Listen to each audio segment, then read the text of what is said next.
Every little girl dreams of one special moment. Walking down the aisle with her father by her side. I dreamed about it too. When I was a child, I would hold my father's hand and imagine the day he would proudly walk me toward my future. He would smile. I would smile. And everyone would see how much we loved each other.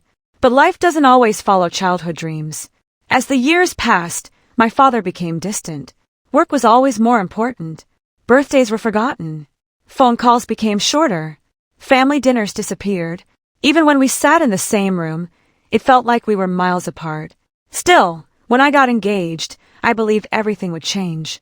I called him with tears of happiness. "I'm getting married." There was a long silence. Then he quietly said, "Congratulations." I waited for him to ask about the wedding, about the dress, about the date, about walking me down the aisle. But he didn't.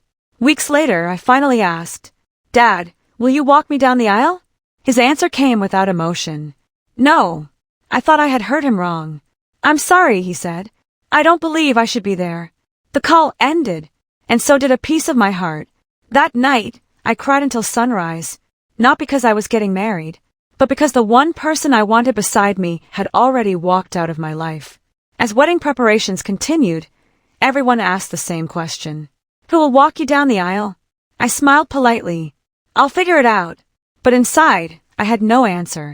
Then one afternoon, while looking through old family photos, I noticed someone who had always been there. Not in the center, always in the background. Helping, smiling, protecting. My grandfather's younger brother. He wasn't rich.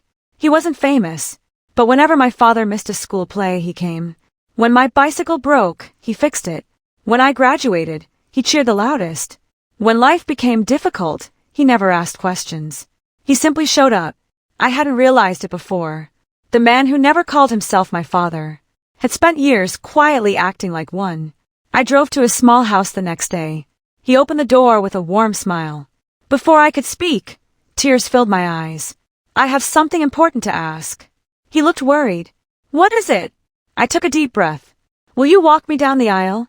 For a moment, he couldn't speak.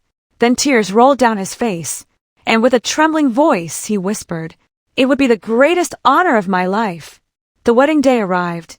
The venue was filled with flowers, music, and excited guests. Everyone looked happy. Except me. A small part of my heart still hoped my father would change his mind. Every time the doors opened, I looked up, but it was never him. Guests took their seats. The ceremony was ready to begin.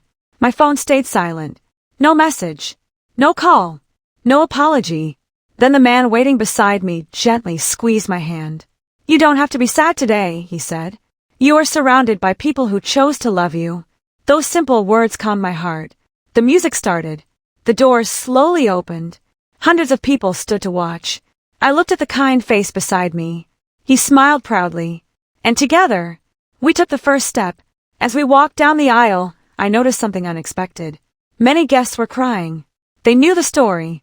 They knew who had refused to come. But they also knew who had stepped forward without hesitation. Every step felt lighter. Not because my pain had disappeared, but because I realized love isn't measured by titles. It's measured by actions. Halfway down the aisle, the man beside me quietly whispered, "Your parents don't define your worth. You have always deserved unconditional love." I squeezed his arm tightly. Those words healed wounds that had existed for years. When we reached the altar, my future spouse smiled warmly, then turned toward the man beside me and said, "Thank you for bringing the most important person in my life to me."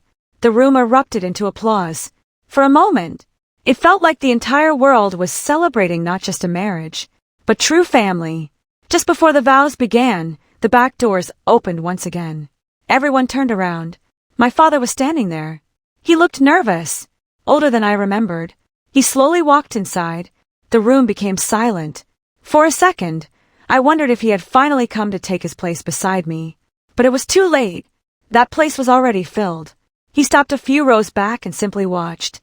There was sadness in his eyes. Perhaps regret. Perhaps realization. He had missed countless moments in my life. And now, he had missed the most important walk of all. He quietly sat down without saying a word. No one judged him. No one spoke. The ceremony continued, and so did life. After the ceremony ended, guests gathered for photos.